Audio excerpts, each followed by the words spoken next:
Bonjour et merci de regarder NYFP. Aujourd'hui, nous avons le plaisir de recevoir le président de Galileo Global à New York, Monsieur Georges Hugeux. Georges, bonjour. Bonjour Alexandra. Merci d'être aujourd'hui avec nous sur le floor de Wall Street. Avec plaisir.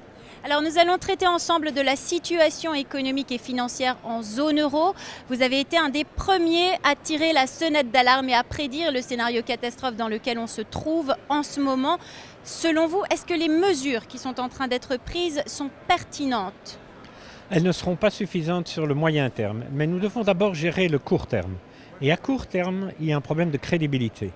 Donc ce qui est essentiel, c'est de mettre en place ce qui a été décidé le 21 juillet. Nous ne pouvons pas nous permettre le luxe de la perfection. Nous devons prendre des mesures et montrer que nous sommes capables de les réaliser. La prochaine échéance, c'est le vote au Bundestag du renforcement du fonds de stabilité financière. Est-ce que vous pensez que ce vote va être facile? Non, il ne sera pas facile. Au dernier décompte, Mme Merkel n'a pas les votes. Je présume qu'il se passe beaucoup de choses pour le moment. J'espère que la visite du Premier ministre Papandréou à Francfort avec Mme Merkel peut avoir donné des résultats.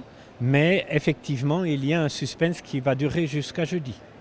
En cas d'échec de ce vote au Parlement, que peut-on envisager?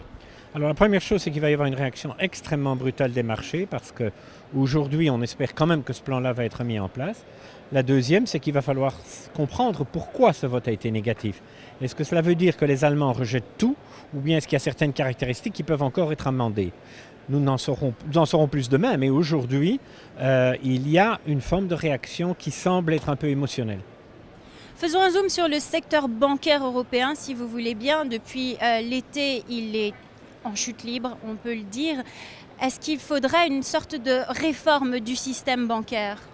Écoutez, je pense que nous sommes arrivés au bout du système de la banque universelle tel qu'il existe en Europe. Il faut savoir qu'en Europe, 60% des financements sont faits par les banques. Aux États-Unis, c'est un tiers. Le reste est fait par les marchés de capitaux. Les banques ont, soyons clairs, trusté le marché. Elles doivent maintenant se délester de la partie de leurs activités qui n'est pas essentielle et il faut que les financements prennent des formes qui ne sont pas toujours dans les bilans des banques. Donc effectivement, le modèle de la banque universelle doit être revu et réformé. Concernant la Grèce, est-ce que les plans d'austérité qui sont en train d'être mis en place n'étouffent pas au contraire la relance en Grèce? Non, parce qu'il faut bien se rendre compte qu'il y a plusieurs chapitres là-dedans. Le premier, c'est effectivement l'austérité qui est faite par les particuliers, mais taxer les très riches et vendre des actifs, ce ne sont pas des mesures qui en elles-mêmes vont diminuer la croissance. Par contre, j'ai vu le ministre des Finances grec, il a un vrai problème, c'est celui de son système bancaire. Donc, selon vous, que faudrait-il mettre en place de façon évidente pour sauver la zone euro? Alors, il faut absolument que les gouvernements s'occupent du problème de la Grèce et du problème des autres pays et des problèmes souverains et ne se laissent pas distraire par les besoins éventuels de recapitaliser les banques. Eh bien, Georges, je vous remercie. Je rappelle à nos spectateurs que vous êtes le président de Galileo Global à New York. Merci.